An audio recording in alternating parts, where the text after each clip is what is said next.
This has been a year of profitable growth and significant operational enhancements, in which we have continued to execute against all three of our growth pillars, whether it be geographic expansion, product innovation, or strategic partnerships. I'm pleased to welcome our new chairman, John, to the board, as well as Alistair as CFO, who will be running through the detailed financials later in this video. Ensuring we retained a strong and experienced board and an executive team was a core priority for us, and I'm really pleased we have been able to bring these two valuable team members on board. In addition, we've worked hard to strengthen our relationships with our strategic partners and grow our presence in our international regions, as well as successfully overcoming the pressures we experience in hiring and retention, particularly in North America. We hired and now have a great team in place in North America, and we're starting to see the early positive trends in the terms of new business bookings and improved retention in the region. These operational enhancements have been made whilst also delivering strong organic revenue growth of 8% at the top end of expectations, and profitability and cash generation ahead of previous expectations at the half year. Investments into our platform have formed a further key focus for the year, and we are particularly excited about building out our customer data experience platform capabilities to meet the ever-increasing demand for data-driven customer insights among marketeers. Our growth strategy is comprised of three strategic pillars: international expansion, expanded market reach through partnership relationships, and continuous product innovation. As mentioned, I'm delighted that we've delivered across all of these three pillars during the year.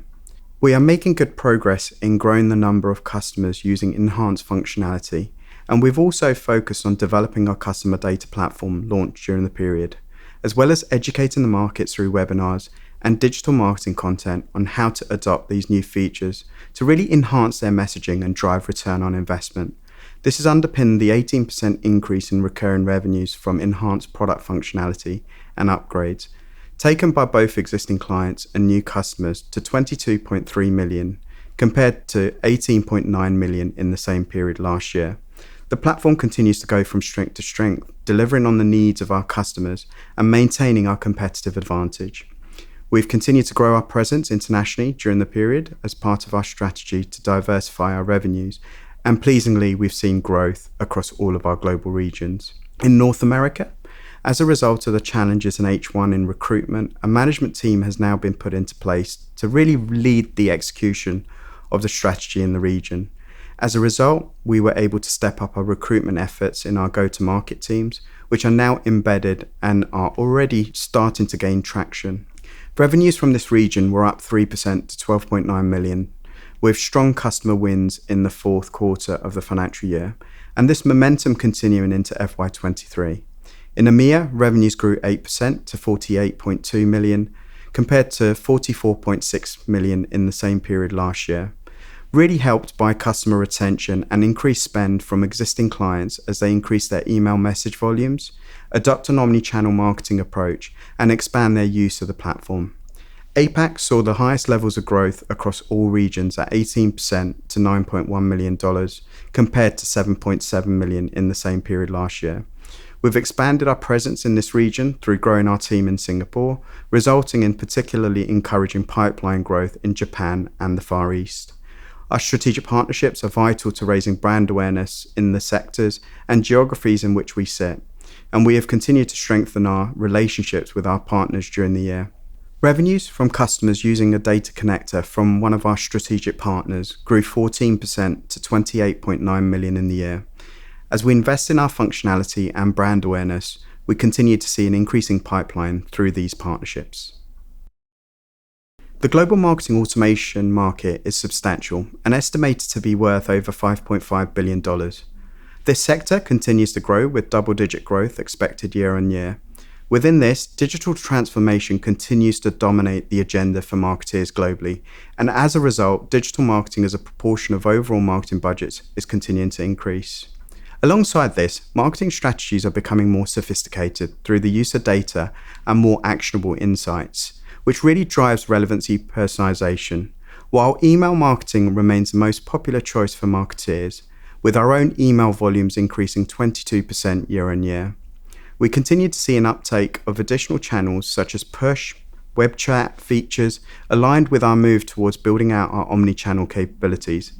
The market is somewhat resilient. Our customers need to communicate with their target audiences in bad times as well as good times, meaning DotDigital is well positioned to service structural demand through all economic environments. The value we bring to customers was highlighted in a recent survey by Forrester, which showed that customers who adopt DotDigital reported a 95% increase in marketing efficiency, along with over $1 million in profit uplift due to marketing effectiveness, with a return on investment of 409% over a 3-year period. The value proposition is compelling as the world continues to shift to digital. What attracted me to DotDigital was that it's a business with a great track record of growth over many years and profitable growth at that. It's built on a strong tech stack, which has been delivering a best-in-class solution to a growing marketplace over many years. And with work that's been ongoing, it continues to deliver that cutting-edge product to its market. Now, I had a great immediate rapport with the board and with Milan, and I can see that it's a good fit for me personally because of the background that I have in technology businesses, trying to maximize recurring revenue and drive value from that. So whilst the business has done very well so far, I still think there's some ideas I can bring to maximize things and improve things further. Now, my first impressions are good. We have been getting on well, and I think the company is brilliantly placed to take advantage of the technology it has and the market as it stands. We can grow both organically and inorganically over the coming years. Our financial performance the last year has been really strong. We've delivered revenue in line with the top end of the range that we indicated previously at 62.8 million. I think on the back of the particularly strong performance we had in the prior year, that's all the more impressive. Now, our recurring revenues increased marginally to 94% of group total revenue. As a great statistic, and it means that my focus is now on how we can retain and grow those revenues in the coming months and years. Contracted SaaS type revenues grew over 10% to 49.6 million, and this is an area that will drive the long-term growth and profitability of the business.